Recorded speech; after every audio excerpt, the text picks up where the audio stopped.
नमस्कार। आज हम पढ़ेंगे फैमिली लिलिएसी जो कि एक मोनोकॉट फैमिली है। एडेंसन साहब ने इसका नामकरण किया था। आम बोलचाल की भाषा में इनके प्लांट जो भी इस फैमिली में आते हैं तो लिलिएसी फैमिली को बिलोंग करते हैं, इसलिए इसको कॉमनली लिली फैमिली भी बोलते हैं। और यहाँ पर आप जो स्क्रीन पर देख रहे हैं तो बहुत ही खूबसूरत आपको फूल नज़र आ रहे होंगे। फ्लावर्स बहुत ही अच्छे अट्रैक्टिव होते हैं। लेकिन यहाँ पर ध्यान ये रखनी है कि ये जो आप देख रहे हैं इसमें स्टेमन्स हैं वो ठीक हैं, लेकिन जो पेटल्स या सेपल जैसी चीज़ें लग रही हैं ये पेटल और सेपल ना होके ये टेपल्स होते हैं। तो एक बात तो शुरू में ही ये हमें जान जानी चाहिए कि इसमें जो कंडीशन होती है वो सी और के हम नहीं लिखते फ्लोरल फार्मूले में, और हमेशा उसको टेपल लिखते हैं जिसको हम डिनोट करते हैं पी से। तो उसका ये फॉर्म हो सकता है कि वो सेपल की तरह लगे या पेटल्स की तरह लगे, उस केस में सेप्लॉइड और पेटलॉइड बोल देते हैं। लेकिन ये वो होते क्या हैं, वो टेपल्स होते हैं। और उसको और थोड़ा अगर हम टेक्निकल टर्म में बोलें तो हम बोलेंगे पेरियंथ। इसी वजह से उसके लिए पी का इस्तेमाल हम करते हैं फ्लोरल फार्मूले में। डिस्ट्रीब्यूशन की बात करते हैं तो अच्छा डिस्ट्रीब्यूशन है इसका वर्ल्ड वाइड। और 15 जनरा है। बहुत बड़ी तो फैमिली नहीं कह सकते इसे। और 640 स्पीशीज़ हैं। तो डिस्ट्रीब्यूशन इतना जनरा और स्पीशीज़ के टर्म में तो नहीं है, लेकिन जो इनका जो पर्टिकुलर जनरा और स्पीशीज़ है इनका जो अपना खुद का डिस्ट्रीब्यूशन है वो काफ़ी अच्छा है। और ज़्यादातर जो इनका डिस्ट्रीब्यूशन है वो नॉर्दर्न हेमिस्फीयर में, और जो टेम्परेट जोन्स हैं वर्ल्ड के उनमें ये प्लांट हमें मिल जाते हैं। तो 15 जनरा तो सही है कि 15 हैं, लेकिन 15 में जो उनकी वो बहुत प्रिवेलेंट है कई इलाकों में, और आप देखेंगे पूरे पूरे जो एरिया हैं वो इसी फैमिली को बिलोंग करते हैं। प्लेसमेंट तो यहाँ पर शुरू करेंगे बेंथम हुकर से। तो उन्होंने इसे मोनोकोटिल्डनी क्लास में रखा था और सही रखा था। उसके बाद कोरोनिटी इन्होंने सब सुपर ऑर्डर दिया था। फिर उसके बाद कंक्रिस्ट, तख्ताजान, डेलग्रीन, थॉर्न और यहाँ तक एपीजी और एपी वेब इन्होंने इसको लिलियल्स ऑर्डर में ही माना। तो इसके बाद से फिर ये जो बेंथम हुकर का क्लासिफिकेशन इस पर्टिकुलर फैमिली के लिए था वो आगे नहीं जा सका। कंक्रिस्ट ने इसमें इंक्लूड किया था एमरिडलेसी फैमिली, एस्पेरेगेसी फैमिली, एलियसी, और ये सब एक ही में डाल दिए और लिलियसी को काफ़ी बड़ा फैमिली बना दिया था। तो कुछ का ही इसमें मानना है कि ठीक है और कुछ का मानना है कि नहीं ठीक है। बहरहाल हम जो है वो जो भी लिलियसी फैमिली है अंडर दी ऑर्डर लिलियल्स पढ़ेंगे, और जो फैमिली के करेक्टर हैं वो हम यही मान के पढ़ेंगे, चाहे उनमें कोई भी प्लांट आए, कि ये जो रिसेंट क्लासिफिकेशन एपीजी का है उसके मुताबिक हम इसको पढ़ रहे हैं। सेलिएंट फीचर हर्बेशियस प्लांट है। अल्टरनेट और वर्ल्ड लीव्स इसमें पाई जाती हैं। बेस शीथिंग होता है। तो बेस जैसे मोनोकॉट फैमिली में ज़्यादातर में हम पढ़ते हैं कि जहाँ से ये लीफ निकलती है तो वहाँ पर एक शीट सी बन जाती है जो कवर कर लेती है उसके पीटियोल को। फ्लावर्स जो हैं वो सबटेंडेड बाई स्पेथिसियस ब्रैक्ट। जैसे स्पेथ हमने अभी तक पढ़ा था मोनोकॉट में, लास्ट फैमिली में भी स्पेथ की बात आई थी, तो यहाँ पर भी स्पेथ होता है। और हमने ये भी पढ़ा था कि इन दोनों फैमिली को एक साथ ही माना जाता है। तो उसमें क्या है कि स्पेथ पाया जाता है, इस वजह से दोनों को साथ रखने की कोशिश करी गई थी। बाद में फिर वो दोनों फैमिली अलग अलग होंगे, एरिकेसी अलग हो गई और लिलियसी अलग हो गई।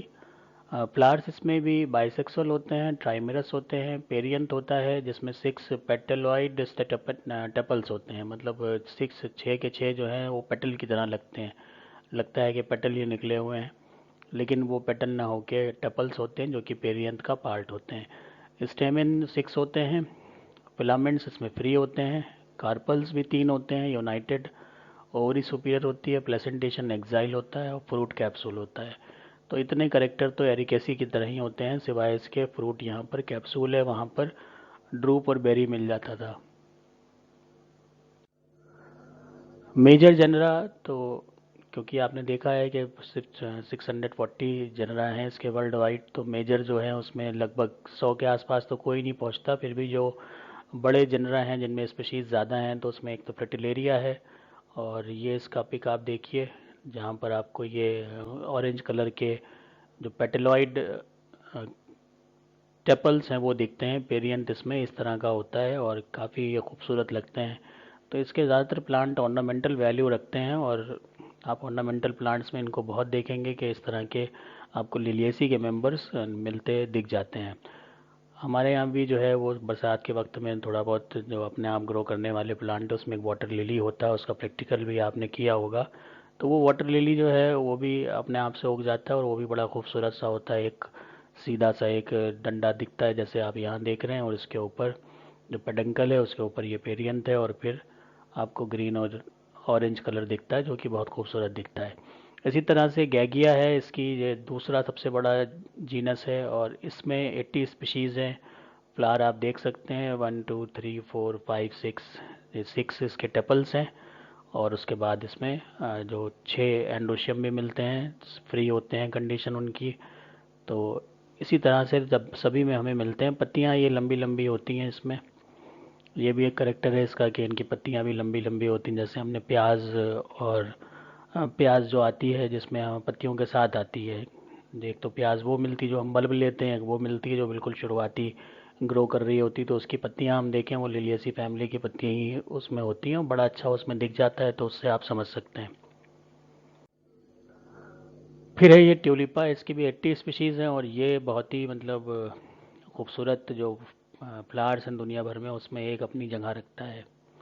तो ये पहले आप विंडोज़ वगैरह पुराने ज़माने में जो आती थी उसमें जो वॉलपेपर उनका आता था उसमें यही फ्लावर्स बने होते थे ट्यूलिप के। इसके बहुत से कलर्स आते हैं, और बहुत सी फिल्मों की शूटिंग भी ऐसी जगह यूरोपियन कंट्रीज़ में होती है जहाँ पर इसके बड़े बड़े आप देखते हैं कि पूरी फील्ड में ट्यूलिप ही ट्यूलिप दिखाई पड़ते हैं, और वहाँ पर अलग अलग कलर के होते हैं, तो वो बड़ा अच्छा खूबसूरत सा नज़ारा हो जाता है।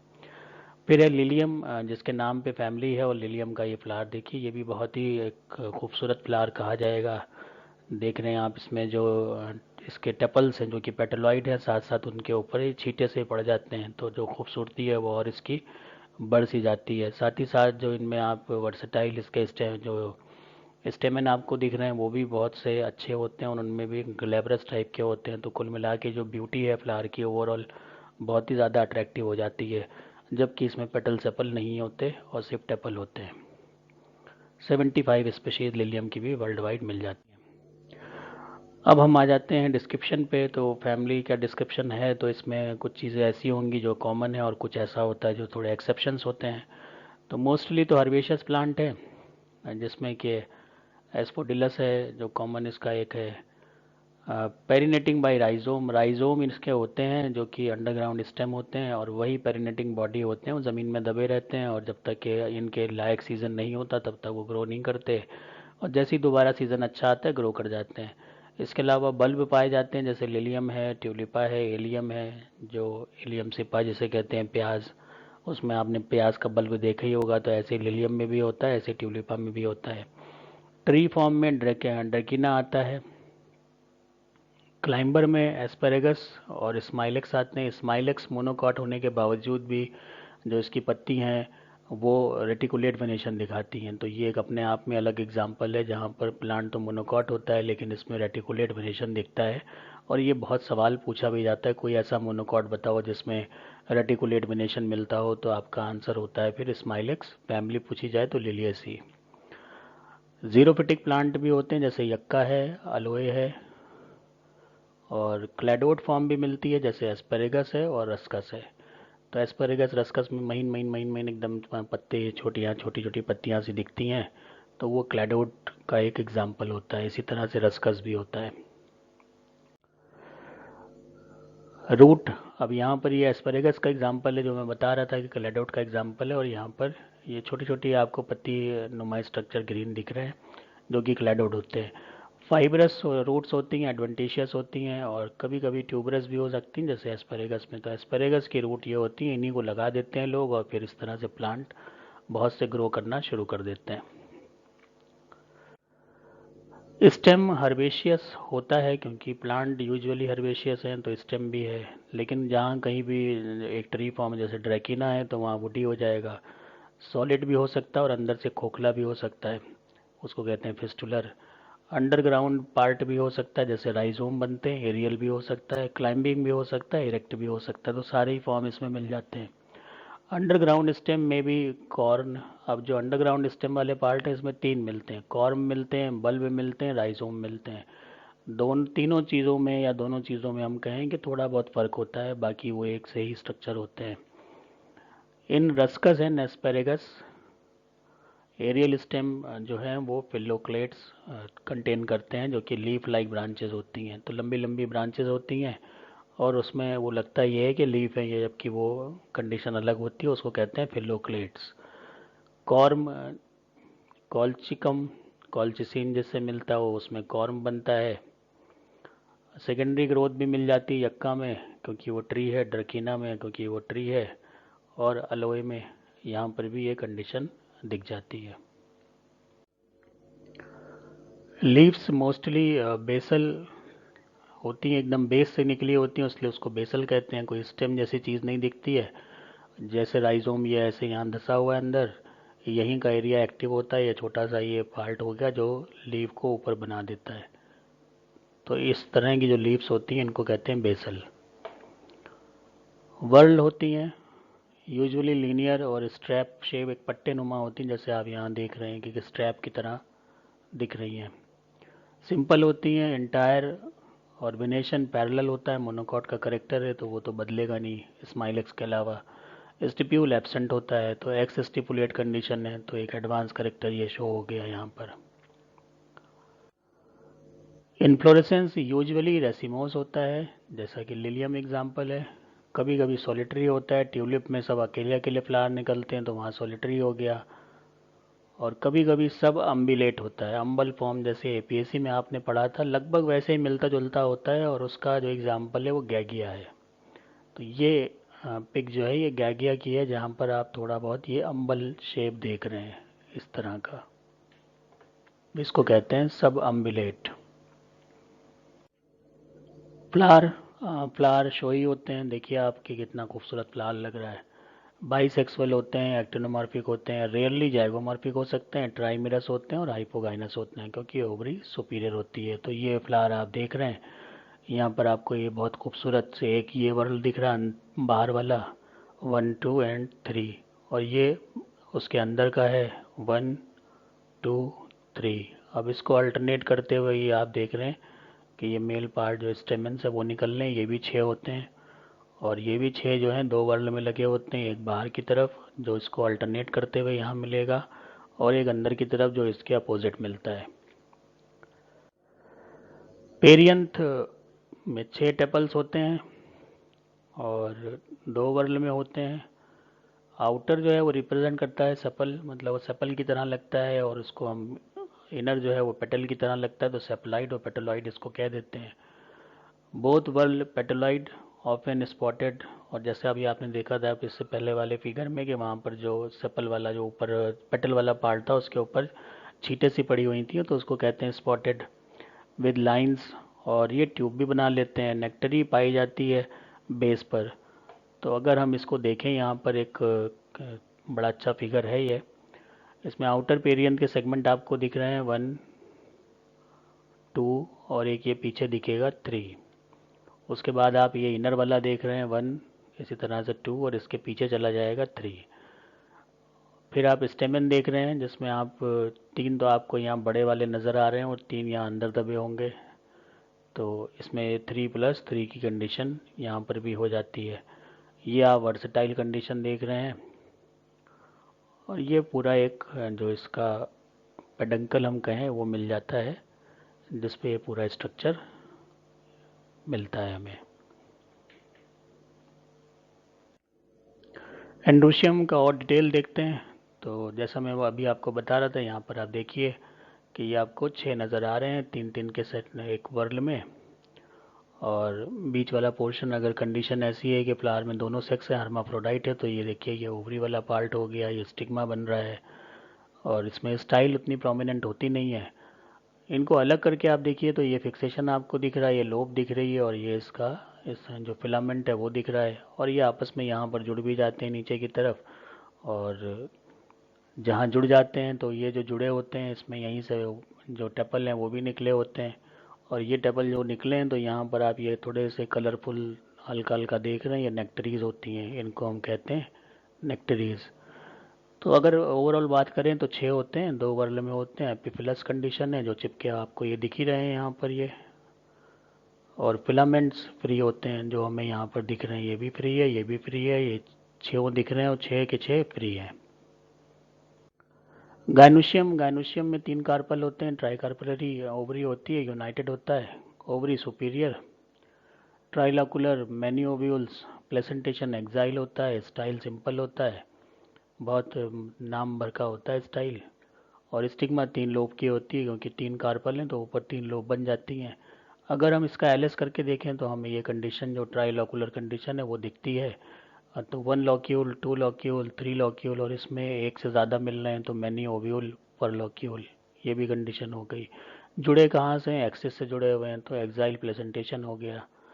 और यहाँ पर ये थोड़ा सा और आप क्लियर देख रहे हैं, ये किसी और जीनस की टीएस है। यहाँ पर आप देख रहे हैं कि इसमें बहुत ही साफ सुथरा दिख रहा है कि सिनकार्पस कंडीशन कैसी होती है।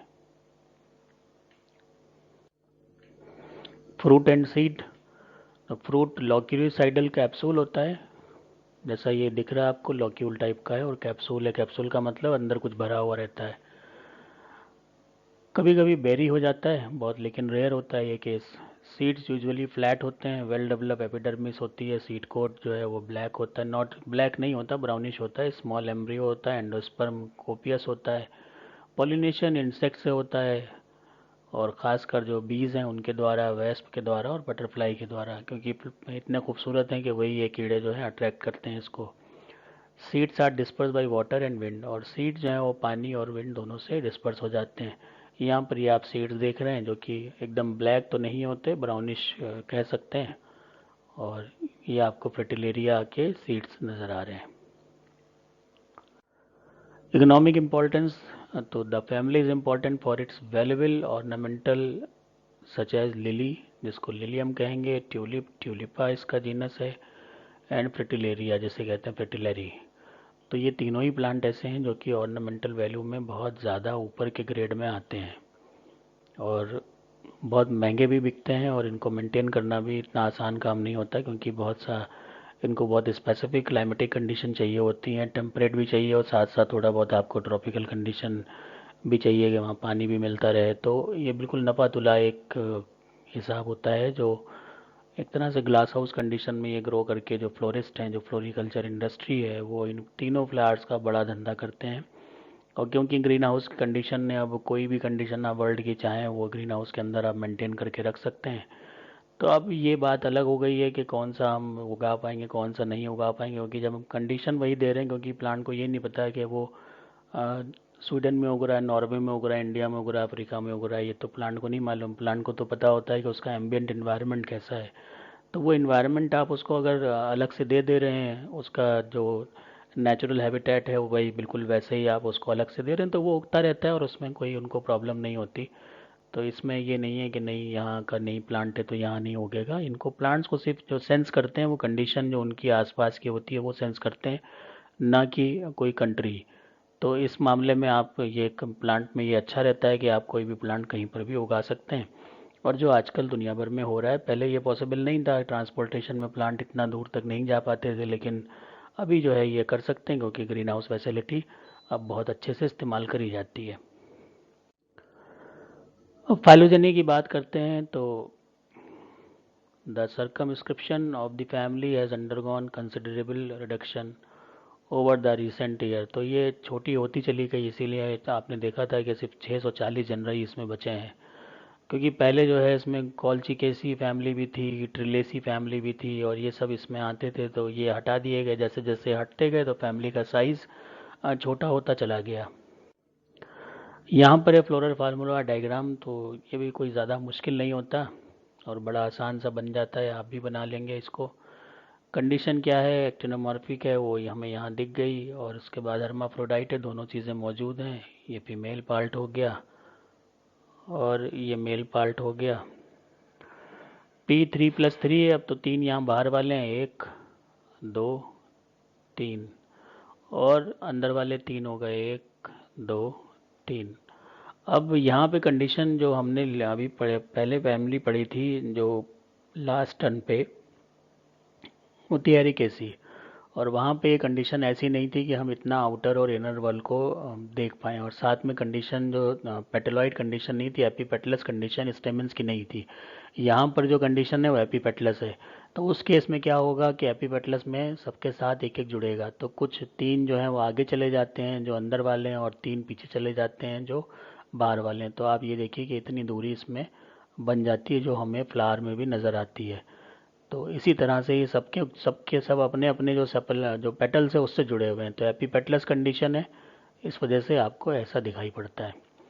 तो ये जो यहाँ डायग्राम बना हुआ है वो ये दिखा रहा है कि ये 3 फ्री भी हो सकते हैं और ये आपस में जुड़े भी हो सकते हैं। और साथ साथ जो कंडीशन यहाँ दिख रही है वो एपीपेटलस है, तो इसको हम ये बनाएंगे ऐसे एक, कि ये एंडोशियम जुड़े हुए हैं टेपल से। तो ये भी 3 हो गए, ये फ्री होते हैं, इनमें ब्रैकेट लगाने की ज़रूरत नहीं है। G3 हो गया ट्राइकार्पलरी सिनकार्पस सुपीरियर ओवरी। तो ये हो गया आपका इसमें फ्लोरल फार्मूला और डायग्राम। अब जैसे यहाँ पर आप ये देख रहे हैं कि ये ब्रैक्ट नज़र आ रहा है, तो अगर फार्मूला लिखा हुआ है तो हमें ब्रैक्ट लिखा है तो ऐसे बनाना पड़ेगा, और अगर आपको डायग्राम बना हुआ है और नहीं लिखा है तो आप उसको BR लिखें। तो ये लिखें या ना लिखें, इन दोनों को तय करते हैं कि डायग्राम में ये बना है इस तरह की कंडीशन या नहीं बनी है। तो ये थोड़ा सा नज़र आपको रखनी पड़ती है फ्लोरल डायग्राम पे।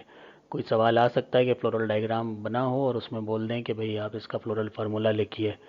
तो अब क्या हुआ कि हमने फैमिली का करेक्टर पढ़ा हुआ था, फैमिली में कहीं लिखा था ब्रैक्ट है, और डायग्राम में ब्रैक्ट नहीं बना हुआ है, वो किसी और प्लांट का बना दिया उन्होंने उसी फैमिली के। तो जो चीज़ें वेरिएबल हैं वो वेरिएबल ही रहेंगी जब तक वो फैमिली का करेक्टर नहीं है कि ब्रैक्ट होना या ब्रैक्ट नहीं होना। तब तक फिर आप उसमें कंफ्यूजन में ना पड़ें, और जो डायग्राम है उसके मुताबिक आप फार्मूला लिखें, या जो फार्मूला है उसके मुताबिक आप डायग्राम बनाएं। प्रिमिटिव करेक्टर जैसा हम सभी फैमिली में पढ़ते हैं, तो इसमें भी देख लेते हैं कौन से हैं। पेरिनियल है, आर्बोरियल हैबिटेट है जैसे एलोए और यक्का में, तो ये इस तरह का प्रिमिटिव करेक्टर माना जाता है दोनों चीज़ें। लीफ का सिंपल होना, स्पायरली अरेंज होना, ज़्यादातर जनरा में ये भी प्रिमिटिव करेक्टर माना जाता है। फ्लावर सॉलिटरी भी मिल जाते हैं, जैसे ट्यूलिपा हमने देखा अभी, उसमें ये सॉलिटरी फ्लावर का मिलना प्रिमिटिव करेक्टर है। हर्माफ्रोडाइट एक्टिनोमॉर्फिक दोनों प्रिमिटिव करेक्टर माने गए हैं। फ्लावर्स जो हैं वो बड़े होते हैं और हाइपोगाइनस होते हैं, तो बड़े हैं और हाइपोगाइनस है, दोनों ही प्रिमिटिव हैं। पेरियंत पॉलीफिलस और कुछ जनरा में होता है, तो बहुत से इसमें जो है वो नंबर होते हैं। पेरियंत रिड्यूस नहीं है, नंबर ज़्यादा हो गए, ज़्यादा नंबर का मतलब कि चीज़ प्रिमिटिव हो गई। तो एस्फोडिलस और बिरेट्रम में ऐसा ही होता है कि नंबर 6 से भी ज़्यादा मिल जाता है। सीड्स एंडोस्पर्मिक होना ये प्रिमिटिव करेक्टर माना जाता है। एडवांस करेक्टर में मैनी प्लांट्स आर हर्बेशियस, तो ये एडवांस करेक्टर है, herbaceous nature advance character consider हुआ है। लीव्स में स्टिप्यूल का ना होना एडवांस करेक्टर है। अपोजिट और बर्ल इन सम जनरा एडवांस करेक्टर है। फ्लावर जाइगोमॉर्फिक भी मिल जाते हैं जैसे कि लिलियम और हेमिरोकैलिस में, तो जाइगोमॉर्फिक कंडीशन हमें मालूम है कि ये एडवांस करेक्टर मानी जाती है। फ्लावर यूनिसेक्सुअल, तो ये भी एडवांस करेक्टर है, जैसे रस्कस में मिलते हैं, स्पाइलेक्स में मिलते हैं। पेरियंत गैमोफिलस होता है कुछ जनरा में, तो इसमें भी ये एडवांस करेक्टर है। स्टेमेंस एपीफिलस है, एडवांस करेक्टर है। नंबर ऑफ स्टेमेन 3 हो जाते हैं रस्कस में, तो ये नंबर 6 से, जो 6 यूजुअल है उससे घट के 3 हो गया, एडवांस करेक्टर है। डिडक्शन इज एडवांस, ये याद रखिए कि कहीं भी रिड्यूस हो रहा है कुछ तो वो एडवांस करेक्टर है। कार्पल 3 और 2 and syncarpous advance character है। प्लेसेंटेशन एक्साइल का होना एडवांस करेक्टर है, ये हमने लास्ट फैमिली एरिकेसी में भी पढ़ा था। अब इसमें एंगलर और क्राउस ने इस फैमिली को 12 सब फैमिली में डिवाइड किया था। तो हमें ज़्यादा डिटेल में जाए बिना सिर्फ फैमिलीज़ के नाम को पढ़ लेना या इनके नंबर को हमें याद रखना है कि 12 फैमिली में डिवाइड इसको किया था, किसने किया था। एंगलर और क्रॉस ने कितनी फैमिलीज़ में, 12 सब फैमिलीज़ में। तो सब फैमिली आप देखते जाइए, इनके नाम भी पढ़ देता हूँ एक बार। सब फैमिली मिलेंथ्वाइडी, और इसमें जो प्लांट आए वो ग्लोरेसिया और कोल्सिकम है। सब फैमिली हेरिरॉइडी, इसमें जो प्लांट है वो हेरिरिया है जिसके नाम पर सब फैमिली है। सब फैमिली एस्पोडिलॉइडी, इसमें एस्पोडिलस आ जाता है और एलॉय आ जाता है। सब फैमिली एलॉइडी, इसमें एलियम सीपा आता है और एगेपेंथस आता है। सब फैमिली लिलियोइडी, इसमें लिलम आता है। स्क्लोइडी, इसमें स्किला आता है। एस्परगोइडी, इसमें एस्परेगस आता है। ड्रेसिनोइडी, इसमें ड्रेसिना आ जाएगा। ओफियो गुनोइडी, ओफियोपोगोन आ जाएगा। एल्टेरॉइडी, इसमें एल्टेरिस आ जाएगा। लुजरीगोइडी, इसमें लुजीरिया आ जाएगा। स्माइलोकॉइडी, इसमें स्माइलक्स आ जाएगा। तो इसमें आपको अगर याद करना है तो आप ये याद करेंगे कि नंबर ऑफ सब फैमिलीज 12 हो गई, कौन सी 12 फैमिलीज हैं और कौन कौन का रिप्रेजेंटेटिव जनरा है। तो उसके हिसाब से आप उसको लिख दीजिएगा। बाकी छोटे छोटे इसमें डिफरेंसेस होते हैं, उनकी की बना के भी आप पढ़ सकते हो, जैसा ये दिया है इसको भी पढ़ सकते हैं कि क्या क्या थोड़े थोड़े फ़र्क हैं। कॉमन प्लांट इसमें आते हैं तो एक एलियम है, सबसे कॉमन तो यही है। ये विंटर में कल्टीवेट किया जाता है बल्ब से, और इसमें बल्ब मिलते हैं, वही बिकते हैं। अलोए है, जो कि ज़ीरोफिटिक प्लांट होता है और ये वाइल्ड की तरह उगता है, और इसमें रेड फ्लावर मिल जाते हैं डल रेड कलर के। तो ये बहुत वक्त बाद फ्लावरिंग इसमें होती है, एलोए में जल्दी फ्लावरिंग होती नहीं है। एस्फोडिलस में कॉमन विंटर वीड है ये, और जो गेहूं की खेत हैं उनमें आसपास में ये ग्रो कर जाता है अपने सीज़न पे। एस्पेरेगस है, जैसा आपको एस्पेरेगस का फिगर भी दिखाया था, तो ये एक क्लाइंबिंग है, इसमें कांटे लगे होते हैं, थॉर्नी क्लाइंबिंग है, अंडर श्रब होती है, और क्लैडोड इसमें होते हैं, और साथ साथ फेसिकुलेटेड लंबी लंबी मूली जैसी इसमें रूट्स पाई जाती हैं। कॉल्चिकम, इससे कॉल्चिसिन मिलती है, बहुत इंपॉर्टेंट है, कई बार आप पढ़ते हैं, जब आप सेल डिवीज़न पढ़ते हैं तो उसका जिक्र ज़रूर आता है। तो ये कॉर्म इसके मिलते हैं, और कॉर्म ही उपयोगी होते हैं, उसी से फसल भी मिलती है और वही इसके सेल आउट भी होते हैं। ड्रेसिना हो गया, इसमें एनामोलो सेकेंडरी ग्रोथ के लिए हमने पढ़ा होगा, आप सभी ने पढ़ा है। फ्रिटिलेरिया है, जो कि गार्डन में एक ऑर्नामेंटल प्लांट की तरह होता है। ग्लोरोसिया, ये भी एक ग्लोरोसिया सुपरबा करके इसकी स्पीशीज़ है, जो ऑर्नामेंटल की तरह इस्तेमाल होती है, क्लाइंबर होती है, और इसमें जो लीव्स हैं वो टर्न्ड हो जाती हैं टेंड्रिल्स में, तो लीव जो हैं वो टेंड्रिल बना लेती हैं ग्लोरोसिया सुपरबा प्लांट में। रस्कस है, इसमें अपर सरफेस पिल्लोक्लेड बना देते हैं, इसलिए ये इम्पोर्टेंट हो जाता है। स्माइलेक्स है, इसमें रेटिकुलेट वेनेशन, जैसा मैंने बताया था, ये मिलता है, क्लाइंबर होता है, और इसकी पत्तियाँ जैसे पान की पत्तियाँ होती हैं उसी तरह की होती हैं विद रेटिकुलेट वेनेशन। ट्यूलिपा, ये ऑर्नामेंटल की तरह ग्रो किया जाता है दुनिया भर में। इकोनॉमिक इम्पोर्टेंस की बात करें तो फूड है में आपका अनियन आ गया, एलियम सटाइवम गार्लिक आ गया, एस्पेरेगस आ गया, ये सब फूड की तरह इस्तेमाल किए जाते हैं।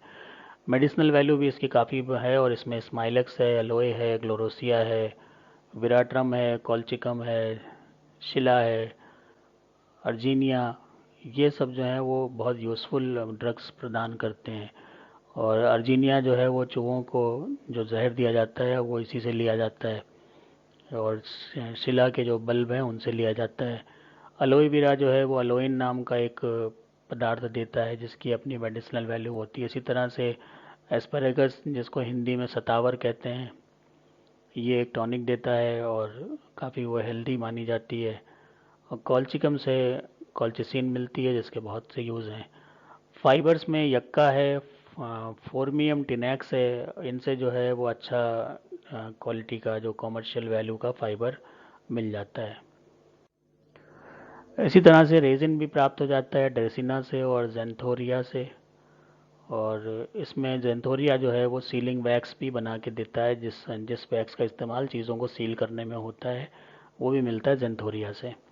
ऑर्नामेंटल में तो इसका खैर कोई जवाब ही नहीं है, इसमें ट्यूलिपा है, लिलियम है, ग्लोरोसिया है, एलोए है, रस्कस है, ड्रेसिना, एस्पेरेगस, यक्का, हेमीरो कैलिस, ये सारे के सारे ऑर्नामेंटल प्लांट हैं, और जिस क्रम में ये लिखे हैं उसी क्रम में उनकी यूटिलिटी भी ऑर्नामेंटल प्लांट्स के तौर पर होती है। अब हम बात करेंगे इसका जो एक रिप्रेजेंटेटिव प्लांट है फैमिली का, तो मैंने वही लिया है जो सबसे कॉमन है और सभी ने देखा हुआ है, तो एलियम सिपा, जिसको प्याज कहते हैं। हैबिट इसकी होती है, एनुअल कल्टीवेटेड हर्ब होता है, हर साल इसको लगाया जाता है। कभी कभी आप देखते हैं प्याज की बहुत किल्लत हो जाती है और 100-200 रुपये 300 रुपये किलो तक बिकने लगती है, और भूतकाल में इसने सरकारें भी बदलवा दी थी प्याज के चक्कर में, पहले गवर्नमेंट बदल जाती थी, तो बहरहाल इतना मतलब आप ये देखेंगे कितना इम्पोर्टेंट है। अभी हाल फिलहाल में इसको आवश्यक वस्तुओं की सूची से बाहर कर दिया गया है। रूट इसमें एडवेंटिशियस फाइब्रस होती है। स्टेम अंडरग्राउंड होता है। ट्यूनिकेटेड बल्ब होते हैं। तो ट्यूनिका जो इसमें होती है, एक के बाद एक परत निकलती चली जाती है, उसको कहते हैं ट्यूनिका। तो एक परत निकाली, दो परत निकाली, तीन परत निकाली, आप प्याज को ऐसे ही करते जाइए और प्याज पूरी ख़त्म हो जाएगी, उसकी परतें निकलती चली जाएंगी। तो इस तरह का इसमें अंडरग्राउंड ट्यूनिकेटेड बल्ब होता है। और ये extremely reduce to the conical disc like structure. और जो बिल्कुल आखिरी में निकलता है तो वो आप देखेंगे कॉनिकल डिस्क, जो बिल्कुल अंदरूनी जो भाग होता है वो कॉनिकल टाइप का होता है। ओरिजिन नेटिव है या साउथ वेस्टर्न एशिया का है। इससे पहले कि हम लोग आगे बढ़े, हम एक बार जो इसके प्लांट के वेरियस पार्ट्स हैं वो देख लें। बहुत छोटा सा प्लांट होता है। सबसे नीचे इसमें ये बल्बस सिस्टम दिख रहा है और ये रूट्स आपको दिख रही हैं। प्याज में आप देख सकते हैं रूट्स निकली होती हैं छोटी छोटी वाइट कलर की। और सारा जो खेल है वो इसका है, जो बल्ब है जिसमें ट्यूनिका पाई जाती है। उसके बाद आप इसमें देख रहे हैं सिलिंड्रिकल फ्लैशी लीव्स, पूरा एक क्राउन बन रहा है जो ऊपर की तरफ ग्रो कर जाते हैं। और उसी के ऊपर हम देखते हैं कि पेडंकल बन जाता है इसमें एक सेंटर में। और उसके बाद तो उसमें से ब्रैक्ट होते हैं और ब्रैक्ट के ऊपर इन्फ्लोरेसेंस होता है। इन्फ्लोरेसेंस को डिटेल में देखें तो इसमें आपको पेडेसिल दिखेंगे, सभी फ्लावर्स के अपने अलग अलग फ्लावर्स दिख रहे हैं, ब्रैक्ट दिख रहा है और पेडंकल दिख रहा है। फ्लावर को अगर डिटेल में स्टडी करें तो यहाँ पर एपीटेपलस स्टेमन है, क्योंकि जितने भी ये पेटल लाइक टेपल हैं इनके साथ में एक एक स्टेमन जुड़ा हुआ होता है, कंडीशन होती है एपीटेपलस। फिलामेंट भी हमें दिख रहा है इनका, सबका स्टेमन का अपना अलग अलग।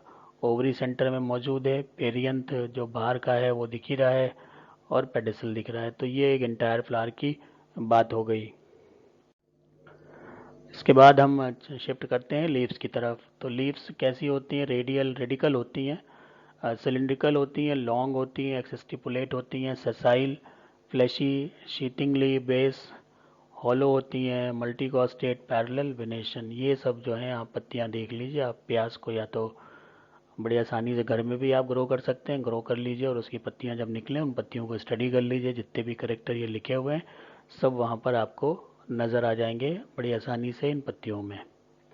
तो ये ट्यूब लाइक होती हैं, उस तरह से फैले हुए इनके लमाइना नहीं होते जैसे कि दूसरे प्लांट्स में होते हैं। ये ट्यूब लाइक स्ट्रक्चर बना के पत्तियाँ ग्रो करती रहती हैं ऊपर एरियल कंडीशन में। और नीचे कुछ भी इसमें नहीं होता, सीधे स्टेम से निकली होती हैं जो कि अंडरग्राउंड होता है और सिर्फ उसका थोड़ा सा पोर्शन है उसी से सब निकलती हैं। तो सेसाइल होती हैं, फ्लैशी होती हैं। और लीफ बेस इसका जहाँ से निकलती हैं वहाँ पर आप देखेंगे छोटी छोटी शीट्स मिल जाती हैं। तो ये वाला पोर्शन जो है ये शीट्स इसमें छोटी छोटी मिल जाएंगी आपको, पेपरी, और इसीलिए कहते हैं शीटिंग लीफ बेस। बाद में जब बड़ी हो जाती हैं तो पूरा ये कवर नहीं कर पाती, लेकिन शुरुआत में ये जो शीट है ये कवर कर लेती है लीफ प्राइमोर्डिया को।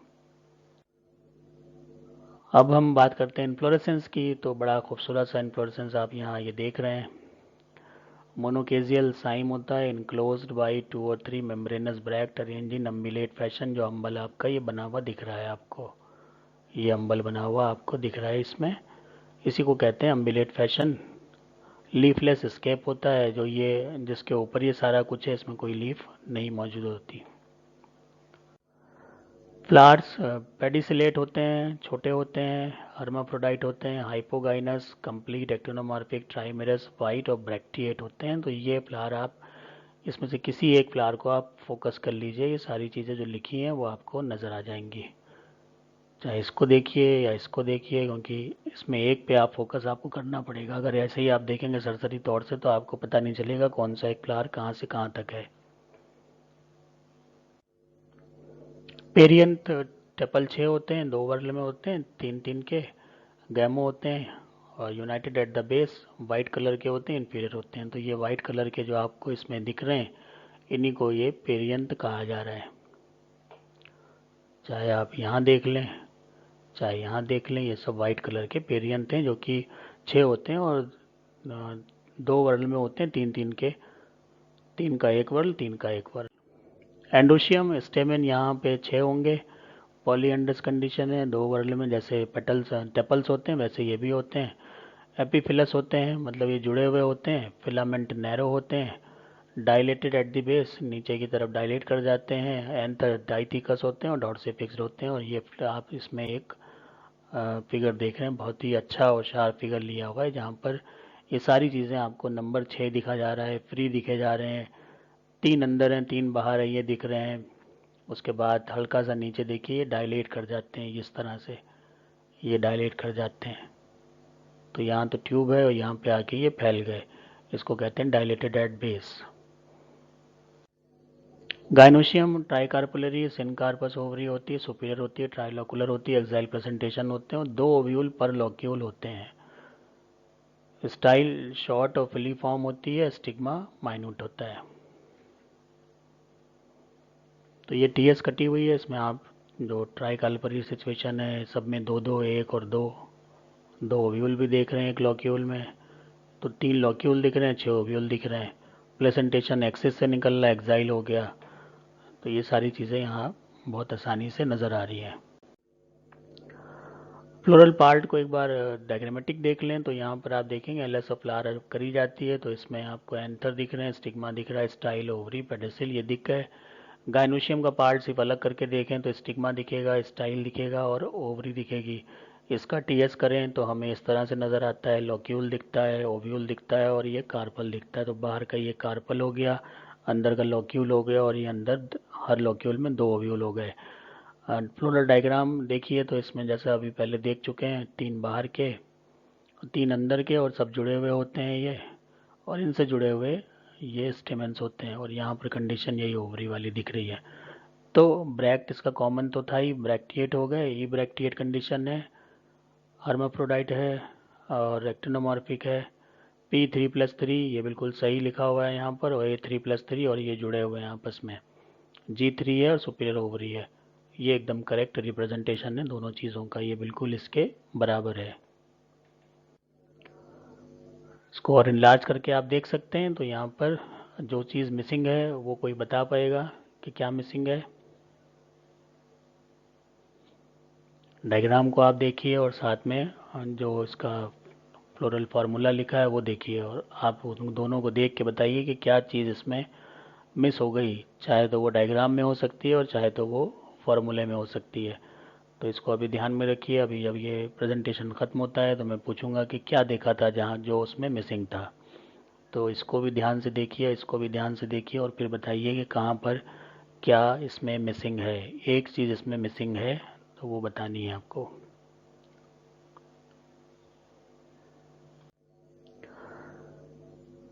अब हम बात करेंगे कि यूजेस क्या हैं। तो स्कैरिंग, इसमें काफ़ी रिसर्च हुई है और ये माना गया है कि जो अनियन का एक्सट्रैक्ट है और उसको सिंगल मतलब सिर्फ वही हो, उसके अलावा कुछ और भी चीज़ें उसमें मिला के, जैसे एलोवेरा है, इनका भी जो सैप है वो मिला के उसको, जो स्कार्स पड़ जाते हैं चेहरे पे बॉडी पे, उन पे अगर रब किया जाए एक फ्रिक्वेंटली मतलब एक टाइम पीरियड के ऊपर लगातार जब तक कि कहा जाए, तो स्कार्स दूर हो जाते हैं। तो ये बड़ा अच्छा एक स्किन के लिए एक टॉनिक की तरह काम करता है।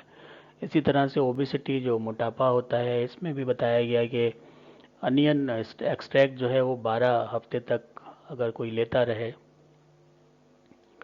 तो वो बॉडी वेट उसका कम हो सकता है। अब बनिस्बत ये है कि बाकी चीज़ें कम कम खाए पिए, ऐसा ना हो कि अनियन 12 हफ्ते तक एक्सट्रैक्ट तो ले रहा है लेकिन फिर अपना जितना भी खाना उससे और दुगना तिगना खा रहा है, तो उसमें ये केस काम नहीं करेगा।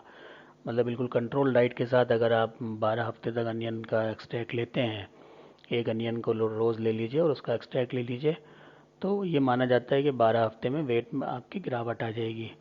इसके अलावा पैची हेयर लॉस, जिसे बीच बीच में सर से बालों का गायब हो जाना जिसे कहते हैं एलोपेशिया एरिटा, इसमें भी ये काम आता है। और जो जहाँ जहाँ से बाल निकल जाते हैं सर से, वहाँ पर इसका जो सैप है उसको जूस को रगड़ने से और उस पर लगातार उसकी एक तरह से कहें कि उस पर पॉलिशिंग करने से वहाँ पर ये माना जाता है कि जो एलोपेशिया है वो ख़त्म हो सकता है और वहाँ पे दोबारा से बाल आ सकते हैं। डायबिटीज़ में भी इसकी बड़ी इम्पोर्टेंस है, और डायबिटीज़ हम जानते हैं कि बहुत ज़्यादा बीमारी फैल चुकी है और बहुत अब तो बच्चों तक को डायबिटीज़ होने लगी है। तो वहाँ पर भी ये माना जाता है और जो मेडिकल डॉक्टर्स हैं उन्होंने भी इसको ऑब्ज़र्व किया हुआ है कि अगर 20 ग्राम के आसपास डाइटिंग के साथ अनियन लिया जाए तो उसमें देखा जाता है कि जो डायबिटीज़ का ट्रीटमेंट है वो 8 हफ्ते में 8 हफ्ते तक इसको इस्तेमाल करने पे डायबिटीज़ में काफ़ी कमी आ जाती है। इसी तरह से स्टमक कैंसर के केस में भी जो है ये उसके रिस्क को रिड्यूस करता है। तो अगर पहले से ही कोई अनियन ले रहा है लगातार 10-20 ग्राम रोज़, तो उसमें जो स्टमक कैंसर है उसके होने के चांसेस कम होते हैं। हाई ब्लड प्रेशर में भी जो है वो काफ़ी हेल्पफुल है, और ये इसमें अनियन एक्सट्रैक्ट 6 हफ्ते तक कोई ले तो जो सिस्टोलिक ब्लड प्रेशर होता है वो काफ़ी हद तक कंट्रोल किया जा सकता है। और हालांकि ये है कि इसमें जो डायस्टोलिक ब्लड प्रेशर है, जो कि नीचे वाला नंबर होता है सिस्टोलिक, और डायस्टोलिक का मतलब ये है कि जैसे ब्लड प्रेशर है तो नापा जाता है तो बताया जाता है 120/80 जो नॉर्मल है, तो 120 जो है सिस्टोलिक है, 80 जो है वो बॉटम वाला है। तो जो हाई वाला है उसमें काफ़ी अच्छा इसका असर है, हालांकि बॉटम वाले में उतना अच्छा असर अभी तक इसमें देखा नहीं गया है। इसके अलावा प्रोस्टेट कैंसर के केस में भी ये रिड्यूस करता है रिस्क को, अगर ये लगातार लिया जाए। और स्ट्रेच मार्क जो पड़ जाते हैं, खासकर जो कभी कभी अचानक से मोटापा बढ़ गया या कोई इंजरी हो गई और वहाँ पर स्ट्रेच मार्क आ गए स्किन पे, तो वहाँ पर भी इसको अगर इस्तेमाल किया जाता है कुछ और चीज़ों के साथ, तो ये स्ट्रेच मार्क रिड्यूस करने में काफ़ी हेल्पफुल है। ये शुरू में भी बताया था। वहाँ पे चेहरे की बात थी, और ये बॉडी में चेहरे के अलावा और भी जो बॉडी के पार्ट्स हैं वहाँ पर जो स्किन लूज़ और टाइट होती है उसकी वजह से कभी कभी स्ट्रेच मार्क पड़ जाते हैं, उनमें भी ये काफ़ी सही माना गया है कि इसका इस्तेमाल स्ट्रेच मार्क को घटा देता है। तो जो स्किन स्पेशलिस्ट हैं वो कभी कभी बता भी देते हैं ये बात, नहीं तो वो आपको कुछ ऐसी दवाएं दे देते हैं कि होता यही है, लेकिन आपको पता नहीं चलता, और हम खरीद कर बहुत मामूली चीज़ काफ़ी महंगे पैसों में खरीद कर इस्तेमाल कर रहे होते हैं। इसके अलावा अस्थमा में काफ़ी हेल्पफुल है, ब्रोंकाइटिस में काफ़ी हेल्पफुल है, और स्टमक अगर ख़राब हो जाए तो भी अच्छा होता है इसका सेवन, बुखार में, कोल्ड में, कफ में। और इन्फ्लेमेशन जो हो जाता है माउथ में, मसूड़े सूज गए या गाल अंदर से सूजे हुए हैं, तो उस केस में भी जो स्वेलिंग है वो दूर हो जाती है। गले में भी जो सूजन है वो भी दूर हो जाती है। गले में कोई घाव है या मुंह में कोई घाव है वो भी ठीक हो जाता है। भूख न लगने की समस्या में भी इसको दे सकते हैं। और जो आर्टरीज हार्ड हो जाती हैं, जो हृदय धमनियाँ हैं या आर्टरीज हैं वो बहुत सख्त होने लगती हैं वक्त के साथ में, उसमें भी अगर इसको शुरू से इस्तेमाल किया जाए तो वहाँ पर भी वो इतनी हार्ड नहीं होती हैं। और एथीरोस्क्लेरोसिस नाम की जो बीमारी होती है जो कि हार्ट अटैक वगैरह का कारण बन जाती है, उसमें भी काफ़ी अच्छा इसका असर देखने को मिला है। तो इसी के साथ में जो फैमिली लिलिएसी थी उसके बारे में हमने काफ़ी कुछ पढ़ लिया, और हमने ये भी जाना कि इसकी दो तरह से वैल्यू बहुत है।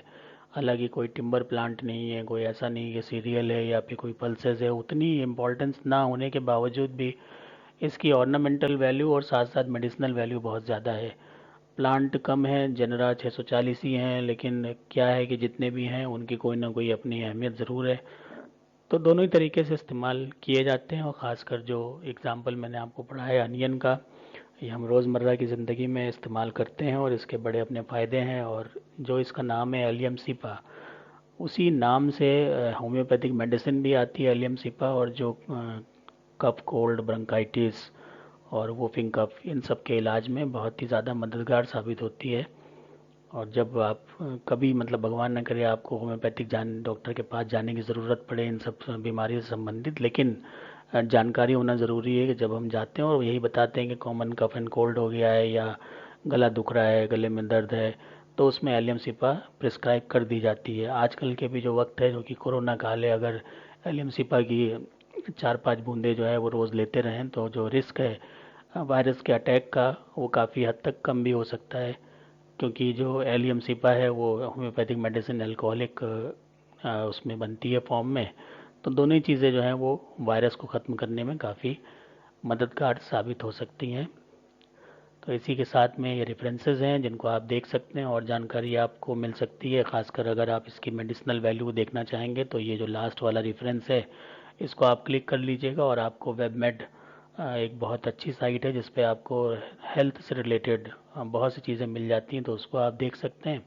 और बाकी वो रेफरेंसेस हैं जहाँ से कुछ कहीं कहीं से कोई फिगर लिया है, कहीं से कोई डेटा लिया है, तो उनके बारे में ये यहाँ पर इनको थैंक्स कहने का एक तरीका है, रेफरेंसेस।